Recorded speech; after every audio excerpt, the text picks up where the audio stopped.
They say that in 2 weeks the Omicron is going to peak, and in 2 months' time our lives are going to be back to normal. Yeah, I know, I get it. It's really hard to stay optimistic, isn't it? I'll tell you, I had a lesson with the sciatica that I'm dealing with. And you have to stay as positive and optimistic as you can.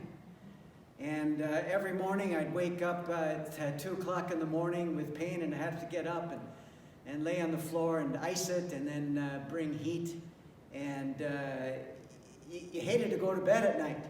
And I said to myself, okay, you're just going to get up at 2 o'clock. That's the way it is. Don't think about it. Don't be negative. Don't worry about it. Just be as positive as you can. And that's the way we have to face this Omicron and this virus. Just believe, even though we've heard lots of positive things, just believe in 2 months our lives will be back to normal. I'm hoping so. I'm hoping. Today is one of my favorite Sundays. It's the baptism of Jesus. And the reason it's one of my favorite Sundays is because of this verse. And this is in Matthew. We read Luke, but the three Gospels that talk about the baptism of Jesus, the words are the same. That after Jesus was baptized, the Spirit of God, like a dove, came upon Jesus, and a voice came down from heaven that said, "You are my beloved Son, with you I am well pleased." To me, this is the gospel. And it's the gospel because those words weren't just for Jesus. Those words are for all of us. You are my beloved child, and I am well pleased with you.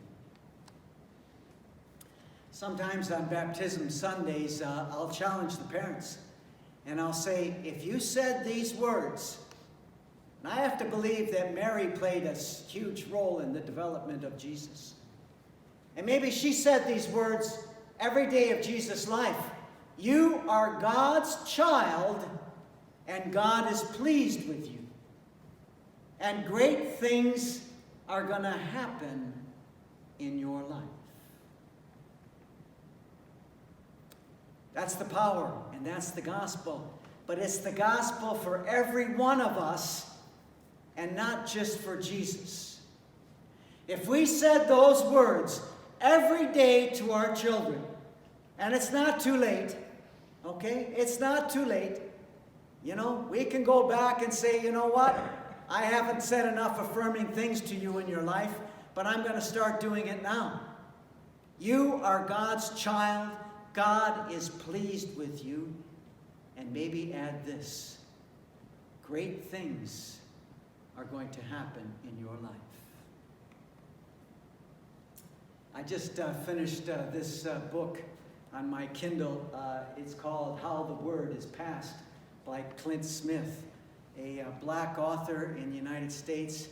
And he in recent years came across the understanding, he never knew it before, but 2 of his grandparents had grandparents who were slaves. And it wasn't that long ago. So he decided to write a book about slavery in the United States and how it came to be. And one very disturbing chapter of how after the war was ended, the Civil War, some people kept slaves on for a couple of years. People couldn't read or write. They never told their slaves that they were free and kept them indentured for a couple more years. But the stories are tragic.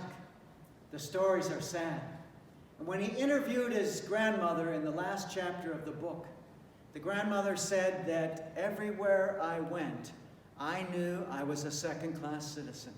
I remember when I was 9 years old riding a bus with my grandfather. And the front of the bus where the white people sat, there were plenty of empty seats. But my grandfather had to stand and hold on to the railing for 45 minutes because he was black. And she said, everywhere I went, whites only signs, the bathrooms were this or that for the black people. Everywhere she went, the message was she was a second-class citizen. how would that affect you as you grow up in your life? How would that affect your self-esteem and how you view yourself and how you raise your own children if you have that belief and that understanding for yourself? A lot of people don't understand the problems in the United States. We don't understand our problems here in Canada either. But there's a ton of racism in the United States. And most people, 98% of the people, if you asked them if they were racist, do you know what they'd say? No, I'm not racist. Because we don't really understand what that means. But I'm beginning to understand what it means. And we all don't really understand what it's like to be a black person in the United States unless you had lived that yourself. But it made me think and helped me to understand maybe the social, economic issues and problems of the black people in the United States come not from the last couple of years, but it's systemic.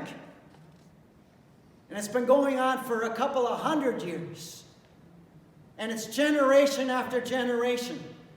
And if your great-great-grandfather believed this about themselves, that they were second-class or third-class citizens, they weren't worthy to receive an education, they weren't smart enough to get an education, how do you think that has passed on from one generation to the next?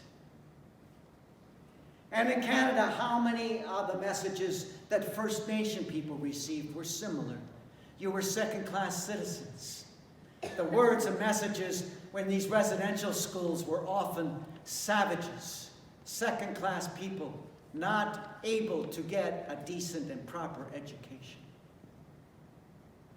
And when this is systemic in a family and in a race, it's very difficult for this to vanish. It takes generations. It takes educated people.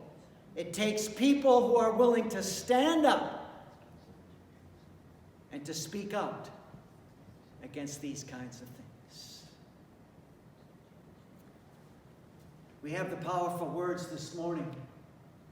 A voice came down from heaven. You are God's beloved child, and He is well pleased with you. Even we, who did not have all of these racist messages given to us, we had enough negative messages, didn't we? Okay? The old adage that your parents should have said 10 positive things to you before they said one critical thing. That didn't happen, did it? It didn't. It's just not natural to happen. Okay? But I do know this, but if you try to do it, by the time you get to number 10, you forget about the thing you wanted to say to your kid in the first place. It's time for all of us. Okay? And it doesn't matter what color we are, what background we came from, what race, what religion, okay, what socioeconomic background we came from. It's time for all of us to live with this message. This should be the message at the core of our being. We are God's child, and God is well pleased with us.